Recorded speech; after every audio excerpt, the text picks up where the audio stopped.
Tout commence en 1829. Hugo voit une exécution publique. Il est horrifié par la foule qui mange et rigole devant le sang. Il rentre chez lui et écrit ce livre en seulement 3 semaines. Note ça pour ta copie. C'est un roman à thèse. Ça veut dire que chaque phrase a un seul but, prouver que la peine de mort est une barbarie que la société doit abolir.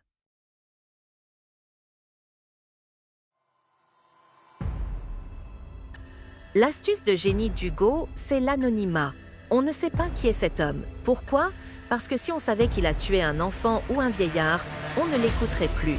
En lui enlevant son nom, Hugo en fait un symbole.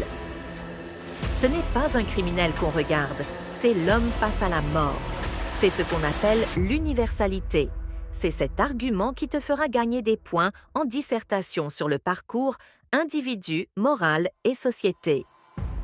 Observe bien l'utilisation du « je ».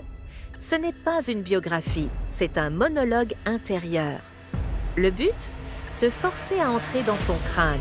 Tu ne lis pas son histoire, tu deviens le condamné. Cette focalisation interne est l'outil ultime de Hugo pour créer une empathie totale. Voilà pour les bases. Maintenant que tu sais pourquoi il a écrit ce livre, on va voir comment Hugo nous fait voyager vers l'échafaud. Dans le prochain épisode, on analyse les 3 lieux du calvaire: Bicêtre, la conciergerie et la grève. Ne le rate pas, abonne-toi et active la cloche. On se retrouve dans la cellule d'à côté.